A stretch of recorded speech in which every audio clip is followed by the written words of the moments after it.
Will Oxley, the last time we saw you was the other side of the world, of course, in Australia, and here you are in Cowes, weather looking interesting and a bit of a gnarly start for this race, yeah?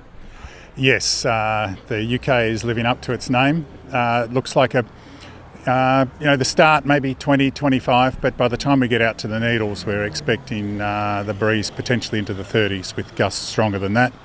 It's an ebb tide, so anyone who knows the Needles Channel, you end up with a standing wave of maybe 2.5 metres.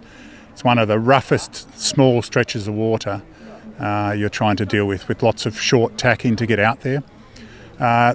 It is rough enough that the race committee have changed the order of the start, so the IRC fleet has been shifted, and I think that's a very prudent move. Instead of trying to get through hundreds of boats, and I do mean hundreds of boats, we start behind the Class 40s. So it'll be the old teams, the Amoccas, the Class 40s, and then the Super Zero and the Zero, which is about 58 or 59 boats. So still a big number of boats on the start, but much more manageable heading down the Solent. And the first rule of the Fastnet, much like getting out of the heads in Sydney, is to get past the Needles, so it's about just playing it careful as well as trying to keep in the right places. Yeah, first 12 hours we need to preserve the crew and the boat, and then after that it becomes quite an interesting and quite a tactical race. We have this low pressure coming across, and it's not really tethered to anything, and every model's changing it a little bit. So we have the big picture of what's going to happen, but the fine detail is going to decide this race, and I'm lucky enough to be sailing on a boat with a very high calibre crew. And in particular in the Brains Trust with both Stu Bannatyne and Richard Clark, who I've both sailed many, many miles with. In fact, the last Fastnet I did was with Richard, another American boat on the Mighty Wizard. So we know the racetrack and we know each other.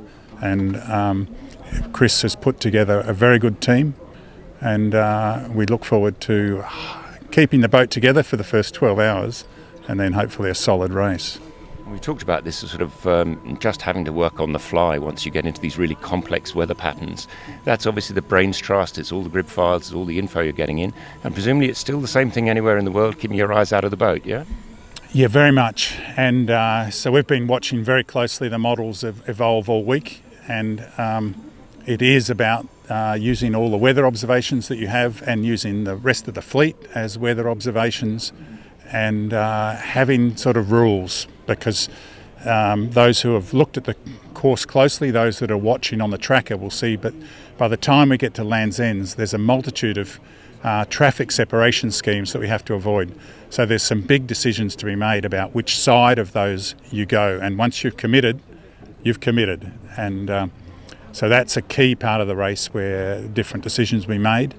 And then coming into the Fastnet Rock, Ireland is a big wind shadow, so the direction of the wind will determine whether it's coming around the east side of Ireland, the west side, or whether if it's coming from the direction of Ireland, it can create a very large wind shadow. So that seems to me at this point to be a critical part of the race.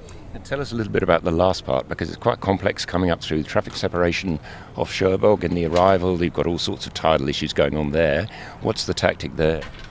Yeah, so we've done historical weather studies, and essentially, on average, the Fastnet is a large windward leeward course, and that is what it's setting up for. So when you come back from the rock, hopefully you can put up a spinnaker, and depending on the position of the trough will be whether we're able to point at Cherbourg or whether we have to jibe downwind.